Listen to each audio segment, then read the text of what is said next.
Okay, I'm back. I'm back and I'm just getting off Wi-Fi. So tell me, is this better?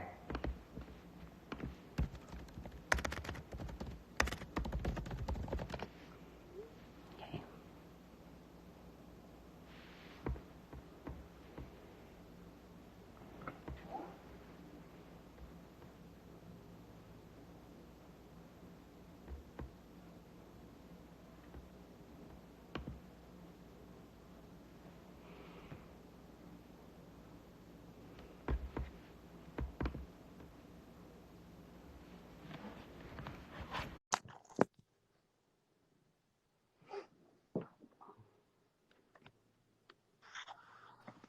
Okay, so apparently this is much better.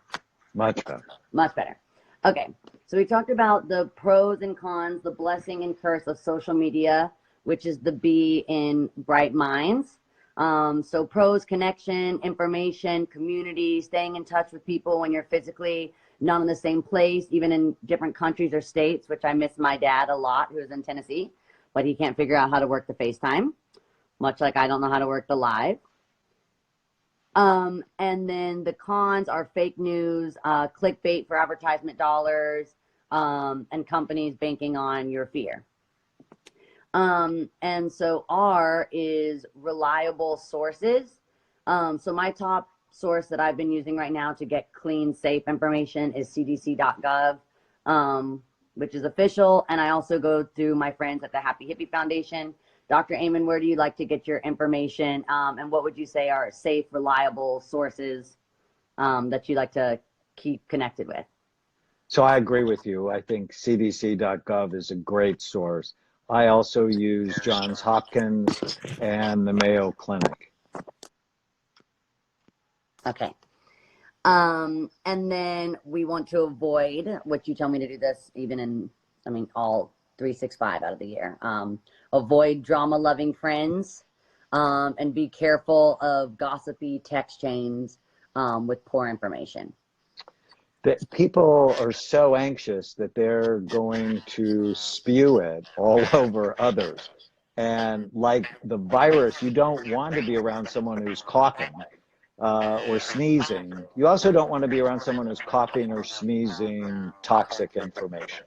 Yep. Makes total sense. And so talking about, coughing and sneezing, let's talk about the eye. Let's talk about immune boosters. So we talked yesterday about watching comedies instead of renting Contagion right now. Laughing is a good way to immune boost. What are some other immune supporters? So you want to get your white blood cells. Those are really the ones that fight the war for you. You want to get them working for you. Vitamin D helps, and you can get that from the sun. Some people also take a supplement. I take a supplement every day. Onions, mushrooms, garlic, and colorful fruits and vegetables all help. Yep. Okay. And we also talked about if you're somewhere in a part of the world where it's not as sunny, like right now in LA or Nashville, where I'm from, that's been hit with some pretty bad weather. We talked about exercise as an immune booster. So that'll get us to G, which was getting active. And it's easy to feel stuck since, some of us aren't leaving our places, but it doesn't take a lot of space to exercise. And you told me one time when I said that I was working a lot and that I didn't have time to exercise, you said you don't have time to not exercise because I will get sick or be more run down or not have as much energy if I'm not exercising. So it's a good time since we'll have a lot of extra time. None of us really had that excuse. So talk to us about exercising and how that immune boosts as well. It's the universal treatment. Exercise helps all of the risk factors. And you and I talked about how just 10 minutes can help decrease your worry and boost your mood. So get your heart rate up if you can, and also do coordination exercises. Because that'll activate a very important part of your brain called the cerebellum, which then activates everything else. And some of the fans are writing now that they're unable to leave their homes, so they're feeling like they can't go to gyms. But let's talk about some of the things that you can do at home, like planks on the floor, push-ups, jumps. The jumps are something if you can't go outside and take a run or get on a treadmill, something that could boost your heart rate. You probably don't want to be going to public gyms now. Yeah, And so the absolutely. more you can do at home, and there are videos online where you can just use a chair and just getting up and down works big groups of muscles. Planks are amazing. My 90-year-old dad can beat me in a plank. It's so irritating. But he will literally go for 6 minutes just to beat me. He's that stubborn. Yeah. And so having challenges with some of your friends is great. Now, it's always important, don't hurt yourself. Yep. If something hurts, don't do it. But the more exercise, the happier you're going to be. And it strengthens your white blood cells, your immune system. Yep. And laughing and exercising at the same time. So I will probably have a plank competition with one of my siblings today. We're all stuck in here together, and so that will that will make us all laugh. And so we're talking about getting healthy, but let's also talk about healthy anxiety. And this is something again that this is not new with the virus. This is something you've always wanted me to apply, which is having healthy worry. Don't worry, be happy people are the ones that will infect others and end up, hurting the vulnerable. By saying, I'm young, this doesn't affect me. So we want healthy worry. Can we talk about healthy worry? So I have always been driven and worked hard. And I have an older brother who's totally a don't worry, be happy person, leaves work at 3 o'clock, goes and plays golf. And I sort of always wanted to be like him until I read the research that said, so they did the biggest longevity study ever. They did it over 90 years. And they found that don't worry, be happy people died the earliest from accidents and preventable illnesses. So I don't want you to have too much anxiety. That's bad for you. But you need some that helps you wash your hands appropriately, not obsessively, Yeah. to socially isolate, but not, as we talked about, totally isolate. I want you to be concerned so you do the right things. The people who have low frontal lobe function, they often don't worry enough, and it gets them into a lot of trouble in their life. So what are things that would lower frontal lobe? And what are things that boost? So exercise boosts frontal lobe function. Mm-hmm. The two most important words in the English language are then what. If Mm-hmm. I say this, then what happens? If I do this, then what happens?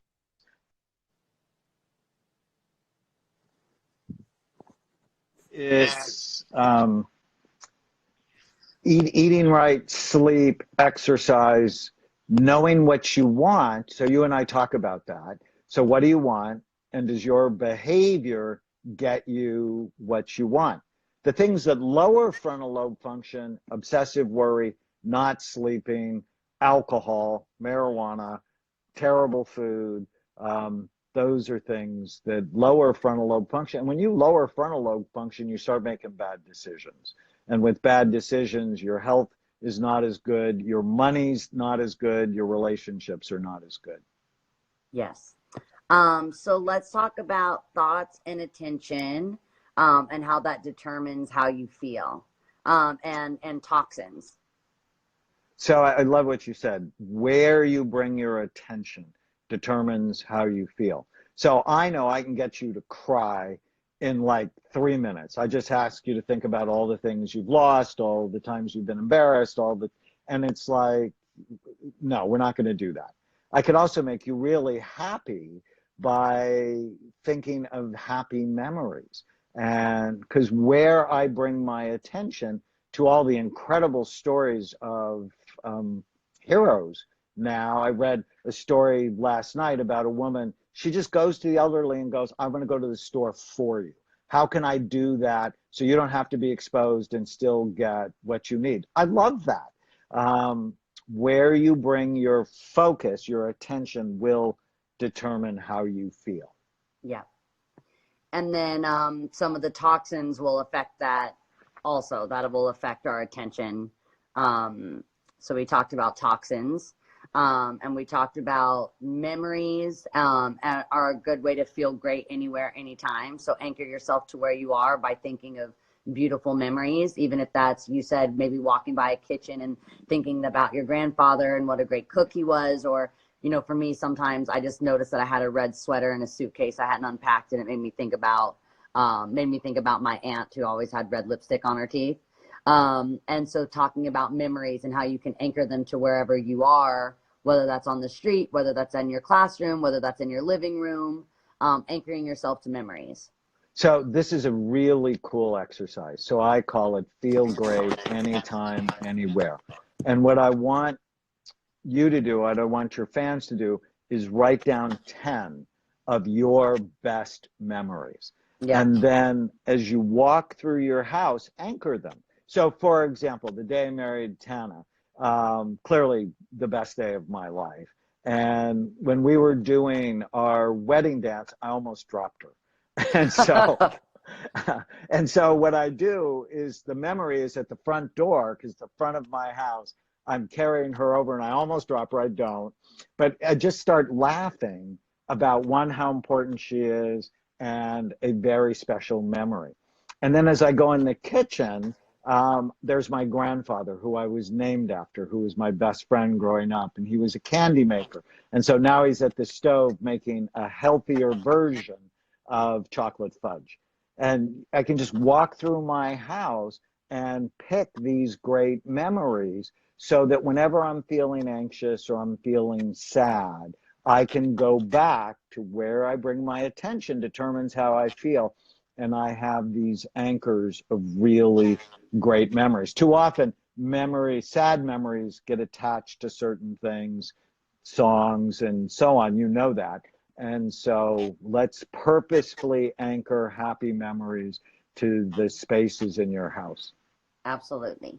And then we had I of Bright Minds for inflammation. So we were talking about sugar is inflammatory. What other ways can we fight inflammation? And what does inflammation do to us in our brain? So inflammation is just a disaster for your body. It's where your white blood cells get angry and they start attacking you. And it's a major cause of both depression and dementia. And the things that are pro-inflammatory, they increase inflammation. Sugar, it's the number one pro-inflammatory substance. Processed foods, being low in omega-3 fatty acids, having gum disease, because if your gums are not healthy, then that allows inflammation in your body. So floss, eat as healthy as you can. And I know in a pandemic that's hard, but you're always asking yourself, am I going to eat this or that? Compared to what? What is my healthiest choice? And too often people go for sugar because it's a comfort food. It's a short-term fix that will cause a long-term problem.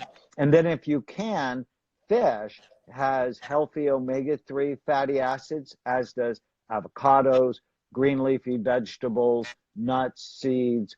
All of those things are brain healthy. I love what you just said about eating clean and healthy in a pandemic can be really tough, because I know that some people feel like this is a time where they're going to have, less choices and less, options to choose from. And I just think so many of my fans right now, I see how happy they are to know that it's not about eating perfectly. It's about doing the best that you can in the situation that you're in. Right. And so just go compared to what? If I have these three choices, well, which one is healthy for me? And just one other point with inflammation is your gut health is so important to your brain health.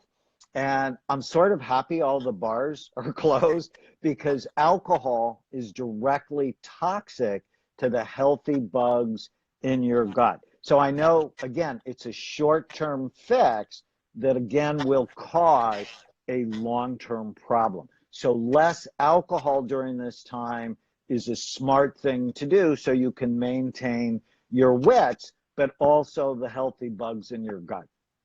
Absolutely.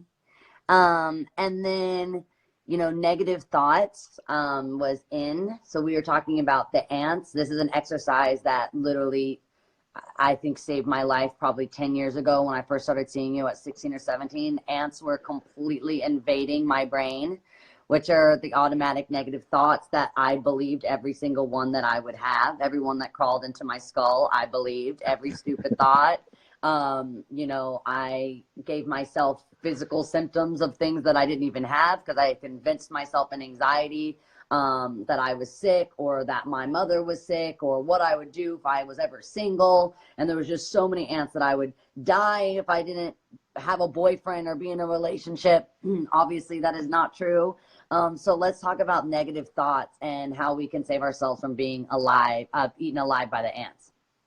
So every time you have a thought, your brain releases chemicals. Every single time. Whenever you have an anxious thought, an angry thought, a hopeless or helpless thought, your brain releases chemicals and your body responds immediately, and it feels panic, terror, fear, and headaches and tension. Every time you have a happy thought, a hopeful thought, your brain releases chemicals that make you feel peaceful and better. Thoughts are automatic, they just happen, and they lie all the time. And I came up with the acronym ANTS, automatic negative thoughts, many years ago because I just saw it in my patients is they were being assaulted by these little critters that link with each other, stack on top of each other, and then they attack you. Mm-hmm. And you do not have to believe every stupid thing you think. So here's the exercise to kill the ants. Whenever you feel sad or mad or nervous or out of control, write down what you're thinking and ask yourself, is it true? Can I absolutely know this is true? The world is ending. Everything's going to hell. Is that true? I actually went to the grocery store today. I went and saw my dentist today. No, the world is not ending. It's mostly the ants and they're driven by social media. They're driven by the news. They're what's jumping on us, ruining our immune system. Mm-hmm. So this one exercise, writing down what you think, and I don't know when you were a teenager to have an idea. When I was a teenager, I was really good at talking back to my parents, really good. But no one ever taught me to talk back to myself, to just not believe every stupid thing I think. And I have the sense you were good at talking back. And you want to have that sort of attitude with yourself. Yep. Absolutely. I was good at that. You've had many sessions with my mom on the opposite couch. And so D of Bright Minds, they're getting close to the end. Let's talk about dedicating 15 minutes a day minimum to learning something new, a new skill. And it doesn't take much, and what it does for blood flow. And for me, just learning something new does so much to feel hopeful. And it gives me, I know that I'm a smart, intelligent person that can learn new skills. And it just makes you feel really good about yourself. And I think all of us could use that just to feel good about ourselves. So what would you say about learning something new and what it does for our brain? So whenever you learn something new, your brain makes a new connection and it actually grows stronger. This is why during this time of isolation, I don't want people just binge watching TV. That's not good for them. I want them learning an instrument, writing songs, reading, doing something that actively engages your mind. Because new learning happens in a part of the brain called the hippocampus, which is Greek for seahorse. And the hippocampus is involved in memory, learning, and mood. So when you're learning new things, you're strengthening your brain, but you're also improving your mood. And so just 15 minutes a day, in a year, you'll be an expert at that. In 5 years, you'll be a national expert. So pick something you love that's not going to scare the socks off you. And you know how much I love animals. So Dr. Amen used that I was a seahorse murderer to make me stop smoking weed. You're killing all the seahorses. You don't love animals? Well, because the hippocampus is Greek for seahorse, Mm-hmm. and it makes 700 new baby stem cells every day. And so what you put in your body is either growing the seahorses, and then when you have new learning, you're exercising the seahorses. But if you're smoking pot, if you're drinking alcohol, if you're flooded with negative thoughts, the stress hormones shrink the babies. You don't want to be a seahorse murderer. Yeah, you made me feel even worse. You said I killed baby seahorses. Um, and then so at the very end of Bright Minds, we were talking about sleep and how important sleep is, which is also why it's crucial that we don't look at all of this news, 15 minutes before bedtime. Also watching the binge watching of the TV shows, guilty, before bed also wakes us up and doesn't get us into a deep sleep. So why is deep sleep so important? Because it helps heal your brain. If you go, what's the one thing I can do for my brain and my mind right now? It's focus on getting 7.5 to 9 hours of sleep every day. This is what's going to help your immune system. When we sleep, the brain cleans and washes itself. Mm-hmm. It helps to consolidate all the things you learn during the day. It sets your mood up to be better. And so light in the morning, even blue light from gadgets is fine, but after dark, you want to get them out of your eyes because they turn off the production of melatonin that helps you sleep. You also want to be really careful with caffeine because caffeine, especially afternoon, is Yep. going to start messing with your sleep. And a lot of people watching may be using alcohol at night to sleep. And yes, that may put you to sleep, but it damages REM sleep, which is dreaming sleep, which is not good because that's where it helps you with creativity and so on. So alcohol is also a diuretic, meaning if you have alcohol before bed, you're going to have to get up in the middle of the night to go to the bathroom. So sleep hygiene is so important. I have a new book called The End of Mental Illness, and in it, sleep is really one of the cornerstones of keeping your brain healthy. Yep. And we were talking about your book, and then also, I think on your app, are there any other apps that you like? Some of my fans are writing they have a really hard time falling asleep.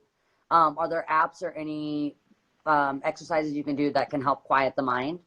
Oh, I love our app. It's called Brain Fit Life, mybrainfitlife.com.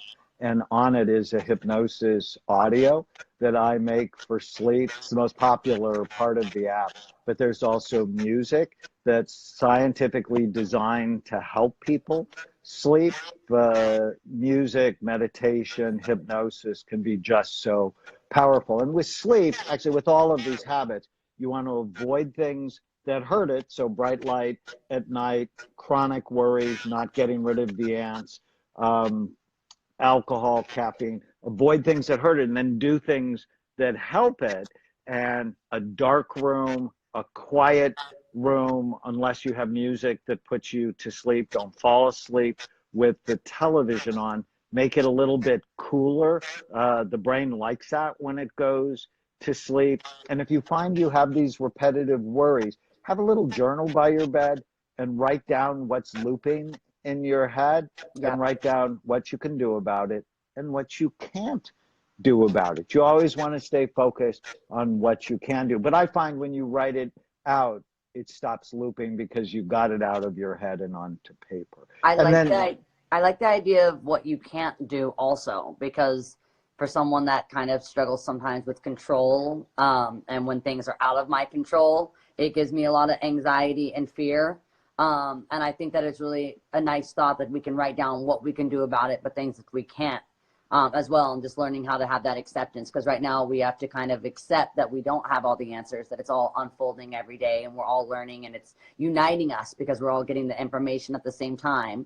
But knowing that this isn't something that one of us can take care of, but if each of us do our part to not spread disease and to protect the vulnerable, then we can actually make a really big difference. So it just gives us a lot of optimism to know that one person can't change everything, but they can in a way, because it takes 1 plus 1 plus 1 plus 1. And all of my fans and, you know, our trendsetters, they're the coolest kids on the planet.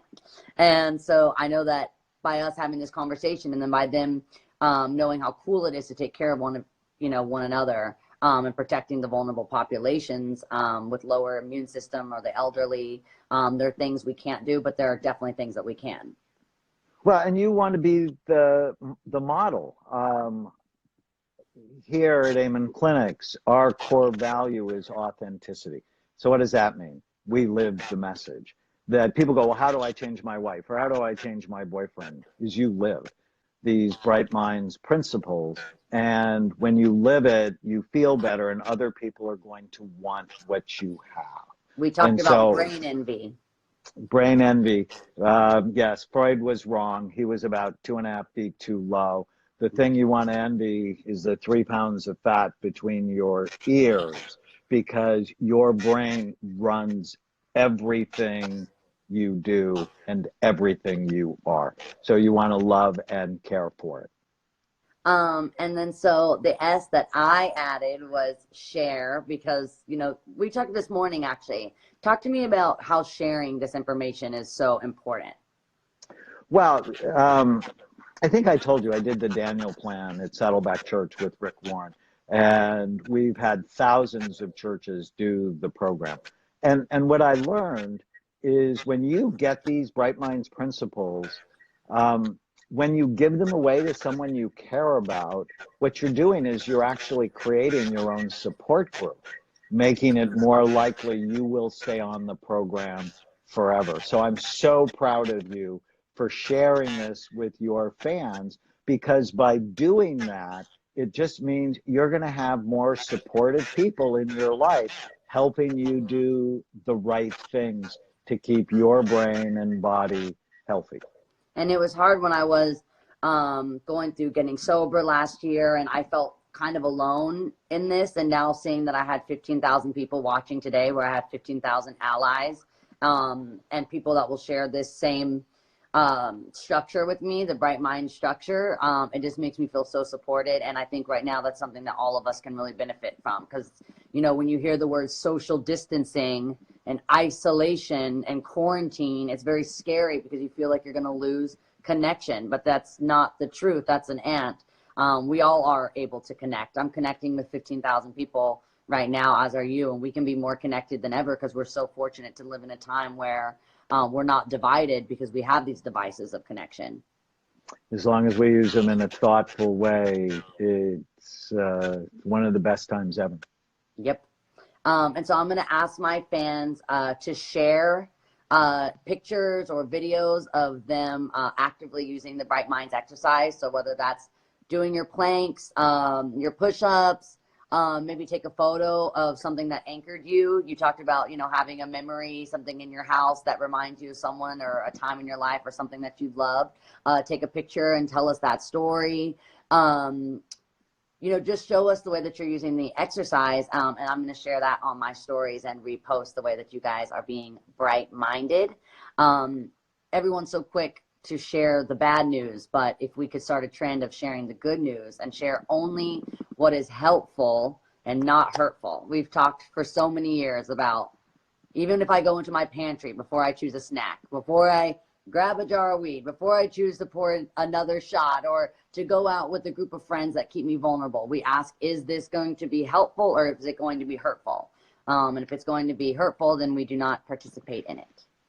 And it's all about love, right? I mean, the one tiny habit that just is the most important thing to do today is, whenever you're going to do something, ask yourself, is this good for my brain or bad for it?